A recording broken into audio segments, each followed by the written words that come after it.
नमस्कार,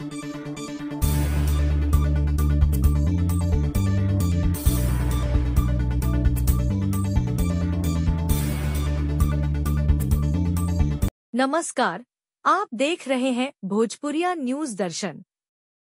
खबर है रोहतास जिले के दिनारा विधानसभा से, जहां से बिहार सरकार के पूर्व मंत्री एवं निर्दलीय प्रत्याशी के तौर पर जय कुमार सिंह चुनावी मैदान में कितने आश्वस्त हैं? दल एवं दल के लोगों से कितने हैं नजदीक और कितने हैं तैयार अपने विरोधियों के मुकाबले? भोजपुरिया न्यूज दर्शन की टीम ने ऐसे तमाम मुद्दे पर बातचीत की और यह जानने का प्रयास किया कि क्या है उनकी वर्तमान स्थिति। हर राजनीतिक हलचल को जानने के लिए चैनल का सब्सक्राइब बटन जरूर दबाएं। यहाँ का लोग बहुत अच्छे हैं और पहचानते हैं कि हमारे यहाँ प्रतिनिधित्व किसको देना चाहिए, किसके साथ रहना चाहिए। हम लोग लगातार चुनाव हारने के बाद भी एक भी दिन हम लोग ऐसा नहीं है कि दिनारा को छोड़े हैं। लगातार दिनारा के भ्रमण किए हैं, लोगों के दुख सुख में हम लोग भागीदार रहे हैं। इस बात को बड़ी बात की समझते हैं। समाज के सभी तबका हम लोग के साथ रहता है। हम लोग राजनीति करने में ये कहीं चूक नहीं हुई कि किसी एक वर्ग का या किसी खास जाति के आदमी बनकर हम लोग बात की हमेशा प्रसन्नता होती है कि समाज के सभी तबके के दिल में हम लोग रहते हैं। और यही एक कारण है कि आज आप देख लीजिए, मैं निर्दलीय के रूप में आया हूँ, फिर भी लोगों की भावना मेरे साथ है। अभी जिस प्रकार की जनादेश मुझे मिल रहा है, लोगों का जो प्यार मोहब्बत जो मिल रहा है, उसमें अभी पार्टी गायब है, व्यक्तित्व पर लोगों की नजरें हैं। और जो समाज में बना रहा है, हम लोग को वो चीज़ देखने को मिलता है। गांव में महिलाओं से, दलित से, अति पिछड़ा से किसी प्रकार का उनकी चर्चा नहीं है कि आप कौन सा सिंबल लेकर आए हैं, कौन सा पार्टी लेकर आए हैं। सिर्फ जय कुमार सबकी आईने में दिख रहा है। इसलिए हम जो चले हैं तो कारवां कोई बहुत बुलाया नहीं है, कारवां खुद बनी है। जय कुमार सिंह बहुत बड़ी हस्ती के रूप में देखे जाते थे, पार्टी के लिए भी काफी काम किए, लोग भी अपने हुजूम के साथ साथ में। इसके बाद भी पार्टी के द्वारा टिकट नहीं मिला, क्या कहें? देखिए, इसका तो मैं बहुत कारण बता चुका हूँ। माननीय मुख्यमंत्री नीतीश कुमार जी के द्वारा कभी भी मुझे अनादर मिला, न कभी हमको ऐसा देखने को मिला कि उनकी नजरें हमसे कोई हटी है। वो बहुत चाहते हैं जब भी मैं जाता हूँ तो तबीयत नासाज है और हर एक उम्र के तकाजा में कई कारण हुआ, कई टेंशन हुआ, 43 सीट पर आ गए और मुख्यमंत्री जी उस समय से ही थोड़ा सा टेंशन में रहने लगे। हम लोगों के हारने के बाद भी वो थोड़ा जब भी मिलते थे उनको बड़ी अफसोस होती थी। हम लोग को हमेशा उनको टेंशन फ्री रखना चाहते थे, लेकिन पार्टी के कुछ लोग निश्चित रूप से उनको हाईजेक करने का प्रयास किया। उनकी तबीयत नासाज होने के बावजूद भी कभी ये महसूस नहीं किया गया कुछ जो इर्द गिर्द रहते हैं, इसको किस प्रकार से रिलैक्स किया जाए, किस प्रकार से उन्हें समझाया जाए। और आते आते अभी की जो परिस्थिति है जिसको की है, वो उनके रास्ते पर नहीं चले। उनके हार्डकोर लोगों का, उनकी हार्डकोर सीट को नेतृत्व करता है जो उनकी धारणा पहले रहती थी, अपने सीटों से समझौता नहीं करना। देखिए, गठबंधन का एक दौर चला है, उसको कोई नकार नहीं सकता है, लेकिन गठबंधन में अपने सीट को बचाना, अपने लोगों को बचाना, ये माननीय मुख्यमंत्री जी का पहले रहता था शर्त है। भाई, हमारे शर्तों पर हमारे सहयोगियों से समझौता होगा, सहयोगी के शर्ते पर मैं समझौता नहीं कर सकता हूँ, क्योंकि मुझे नेतृत्व करना है। और हमेशा अच्छे आदमी को कोई साथी हमारा कमजोर भी पड़ता था तो इतने केयर लेते थे कि अब क्षेत्र में मूवमेंट कीजिए। ये बातें उनको पहले था जब एकदम बिल्कुल ठीक ठाक है। और जो हारे थे वो सबको समझते थे कि कोई भी साथी अपने कारणों से नहीं हारा है। 2020 में गठबंधन हुआ था हमारा एनडीए का, आप सभी जानते हैं। गठबंधन से हम लोग सीट लेकर आए थे और गठबंधन के कंफ्यूजन से हम लोग चुनाव हारे। यहाँ एक नारा दे दिया गया लोजपा ही भाजपा है, इसके चलते हम लोगों ने चुनाव हारा था। वैसे एक भी साथी का टिकट कटने वाला नहीं था। जो नीतीश कुमार जी जिसको जानते हैं, जो नीतीश कुमार जी को बताते हैं कि काम काज पर आपको विश्वास रहता है। एक कारण रहा कि मैं यहाँ रोकूंगा सर, चूंकि एनडीए के उम्मीदवार भी यहाँ दिए गए हैं, लेकिन जदयू के लोगों को मैं देख रहा हूँ उसी उत्साह और उसी विश्वास से प्रत्याशी तो आपको मान रहे हैं। देखिए, वो जान रहे हैं कि असली एनडीए कौन है। एनडीए के सभी साथी पूरी तरह से इंटैक्ट हैं और जान रहे हैं कि जय कुमार सिंह की आवश्यकता है और यहाँ के काम को जान रहे हैं। इस प्रकार से दिनारा को हम लोगों ने बेहतर दिनारा, सुंदर दिनारा बनाए हैं, वो हम ही लोगों पर विश्वास करते हैं।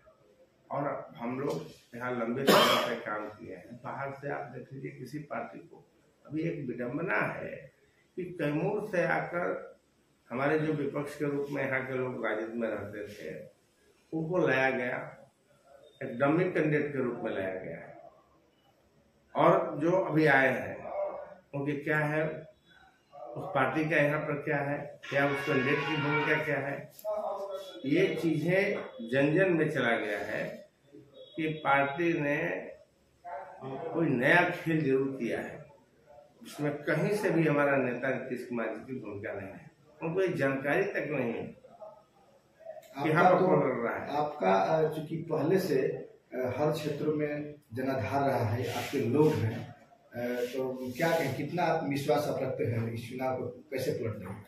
देखिए, मुझे विश्वास, जनता के बीच में रहने वाला व्यक्ति को दरकिनार करके आप किसी ऐसे व्यक्ति को लाओगे जिसका कोई राजनीति से लेना देना नहीं है, ये संदेश दिनारा देने वाला है। इस बार ये दिनारा बिहार के मानचित्र पर तो अभी आया है, रिजल्ट के बाद देश के मानचित्र पर ये दिखेगा।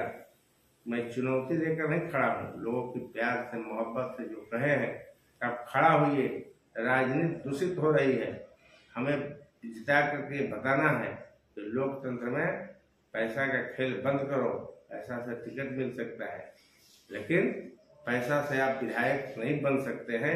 ये संदेश इस दिनारा से जाने वाला है।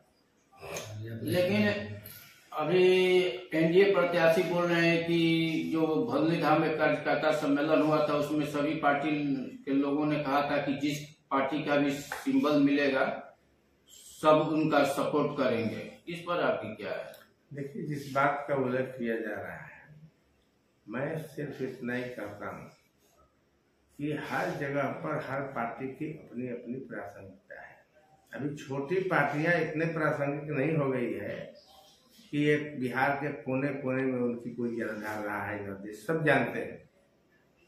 यहाँ जिस समय लोजपा भाजपा हुई थी उस समय भी लोजपा का कोई यहाँ पर बहुत बड़ा जनाधार नहीं था, लेकिन यदि लोजपा भाजपा होने की वजह से कंफ्यूजन राजनीति में गठबंधन में होने की वजह से 50,000 वोट आया, वो प्रासंगिक बन गया।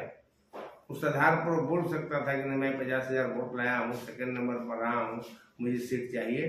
तो यदि उस प्रकार का फैसला होता, हम लोग जैसे राजनीतिक व्यक्ति बाध्य होते, कष्ट होता, लेकिन मैं उस व्यक्ति के नॉमिनेशन में जाता, उसे जिताने का प्रयास भी करता।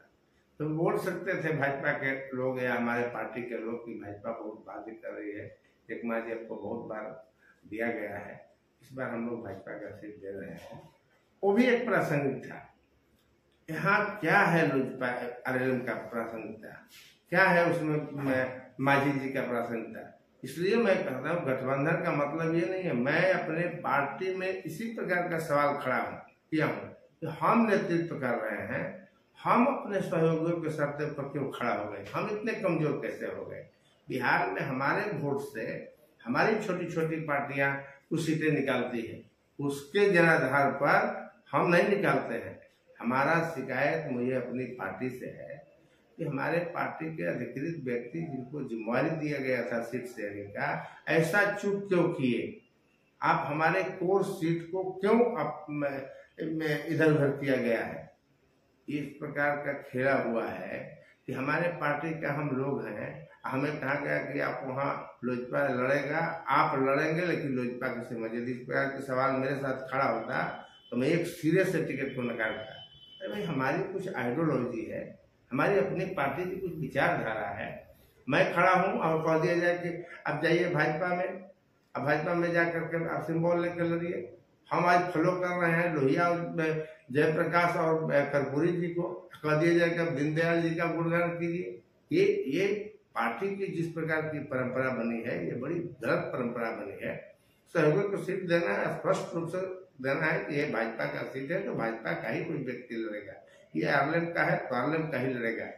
यहाँ कई सीटें इस प्रकार की गई है कि जिंदगी भर रत्नेश सदा सोनबरसा का विधायक है, वो पार्टी में है, जेडीयू का है, हर दुख सुख में वो व्यक्ति रहा है। अभी माननीय मंत्री हैं, उनको क्या कहा गया है कि जाइए लड़िए, आप लोजपा का सीट है और आप लोजपा को सीट दे दिया गया है, लेकिन कैंडिडेट आप होंगे। आप रातों रात हमारी विचारधारा बदल दिए। राजनीति विचारधाराओं पर चलती है, राजनीति आइडियोलॉजी पर चलती है। हमने सोच समझ के जेडीयू ज्वाइन किया था कि यह समाजवाद की धारा का पार्टी है, इसमें हमारे लोहिया और कर्पूरी जी की विचारों की पार्टी है, गरीब गुरबा कल्याण करने वाली पार्टी है। हमारी विचारधारा ये है, हमारी विचारधाराएं बदलने का प्रयास किया जा रहा है।